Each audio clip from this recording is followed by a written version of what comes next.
Let's go there for a moment. Picture the scene. The sun is just starting to crack the horizon over a place called Luz, but it's about to be renamed Bethel, the house of God. You can feel it in the air, you know? It's still charged, still vibrating from that divine dream.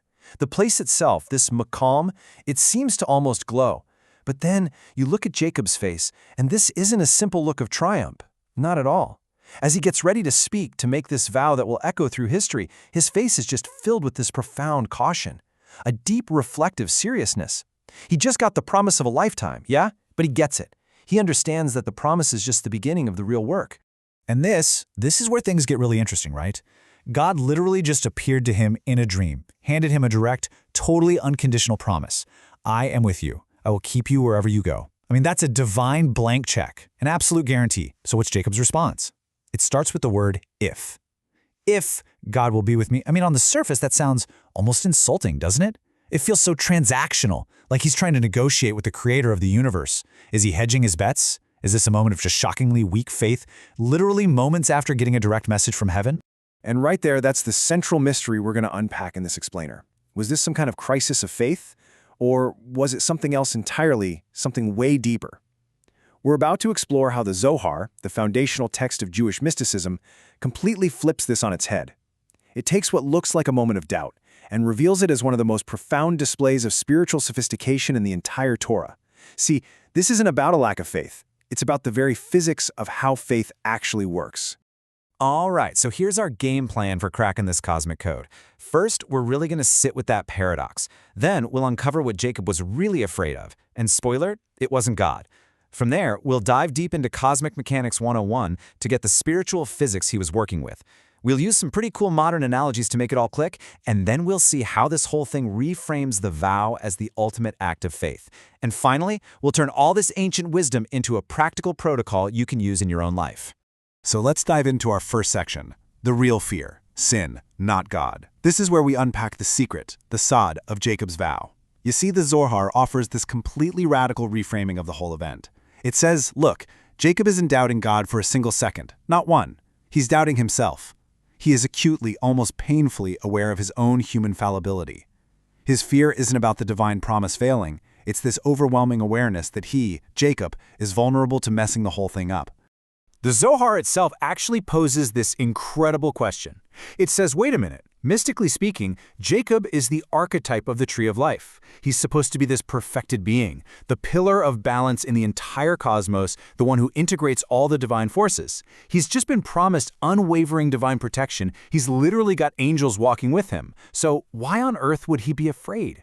And the Zohar explains it's because Jacob was looking backward, not forward. He was doing a personal inventory of his life, and he was feeling deeply, deeply unworthy of the massive gift he'd just been handed. And here's what was on that personal inventory. He knew that by leaving home, he wasn't honoring his parents the way he should have. He knew he hadn't been immersing himself in the deep, protective energy of Torah study while he was on the run. And, you know, the big one. He was fleeing from a brother he had just deceived to get the blessings. So he's looking at his own actions, and he's thinking, who am I to deserve a direct, open miracle? My spiritual account is completely overdrawn. It's this profound self-awareness, this humility that's driving his caution. It's not a lack of belief, it's a total lack of entitlement. Now, to really get this, we have to kind of reboot our understanding of the word sin. The Hebrew word is chait, and it literally means to miss the mark, like an archer who misses the bullseye. It's not really about being a bad person or about divine punishment. It's more of a technical term. It describes an act of misalignment, an action that creates static on the line between the human and the divine. It disrupts that flow of divine energy, a flow the mystics call shefa, and that structural problem is what Jacob is terrified of. So this is the big switch, the fundamental reframing. We have to completely reorient how we see Jacob's fear. He is not afraid that God's promise will fail. The promise is rock solid.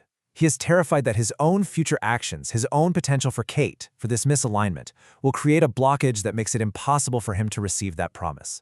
The vow isn't about God's reliability. It's all about Jacob's responsibility to keep his own channel clear. Let me put this in modern terms we can all get. Think about God's promise like a perfect cloud service, say Amazon Web Services, guaranteeing 99.999% server uptime. The promise from their end is absolute. The server will not fail. But you still can't connect. Why? Because your computer has a virus, your Wi-Fi is down, your data is corrupted. The problem isn't the provider, it's on your end. Jacob's vow, his whole if-then statement, is like a firewall he installs on himself. It's a diagnostic protocol he writes to constantly check that his own system is clean, secure, and ready to receive that guaranteed divine signal. Okay, so let's go a level deeper in our next section, Cosmic Mechanics 101. We're talking Sephiroth, blockages, and the actual physics of faith. Because Jacob's awareness, this fear he had, it wasn't just a vague feeling of humility. It was based on a highly sophisticated understanding of the spiritual physics of reality.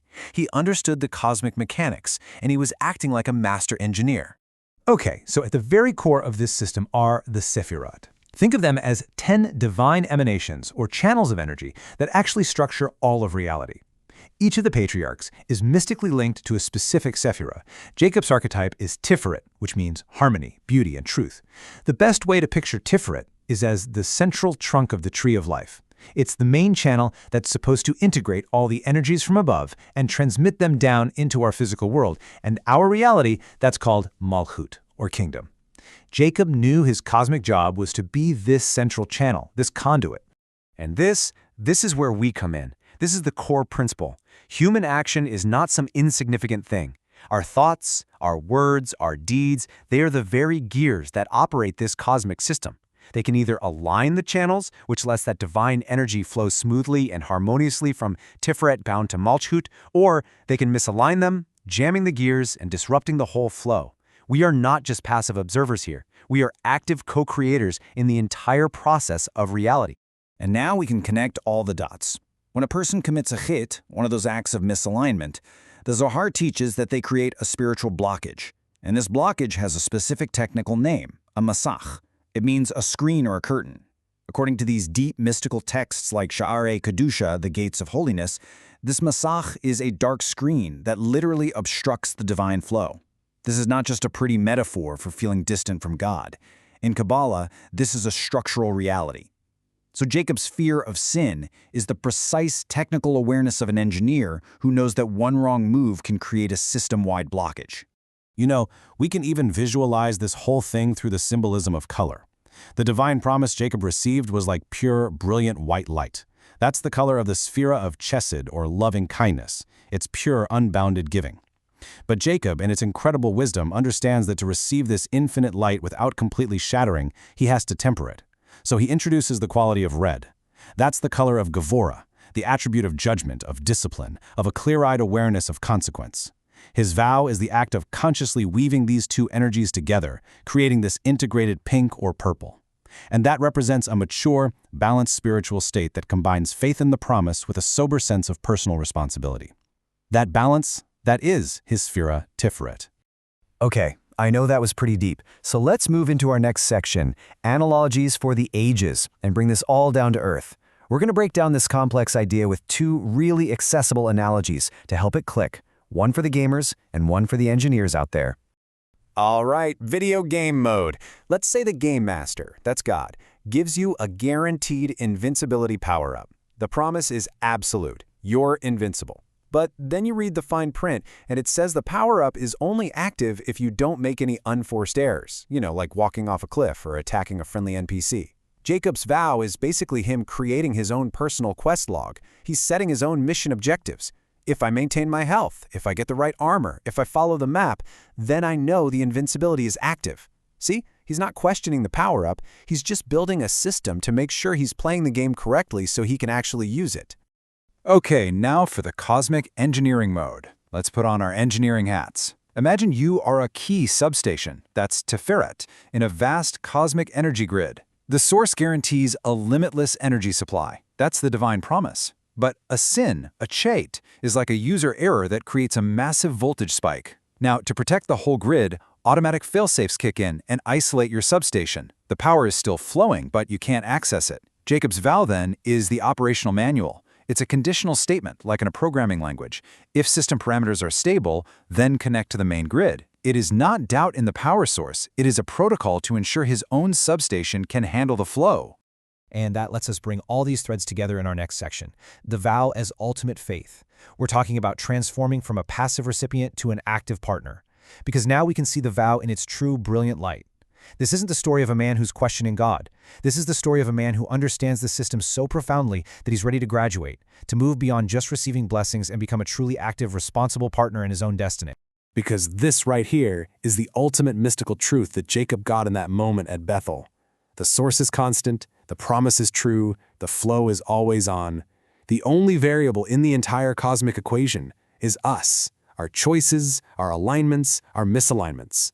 And Jacob's vow is this just breathtaking admission of that truth. It's a profound commitment to manage his side of the equation with total integrity and care. So here's the bottom line. Jacob's vow is not a condition he's placing on God, it's a protocol for partnership that he is creating with God. You see the difference? A condition is a demand you make of someone else, a protocol is a standard of operation you set for yourself.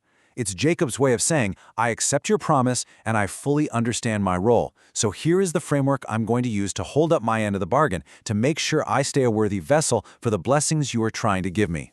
And that's why we can say, without any hesitation, that the vow is the ultimate act of faith. Because real, mature faith isn't just believing that God is powerful. It's believing that God has empowered us. It's having faith that our actions have real, cosmic significance. That what we do, what we think, what we say, truly, deeply matters. It's having faith in the partnership itself. Which brings us right here to our final section, your partnership protocol, and how we apply these ancient truths to our lives today. How do we take this amazing wisdom and make it real? Well, Jacob's vow becomes this incredibly powerful model for us.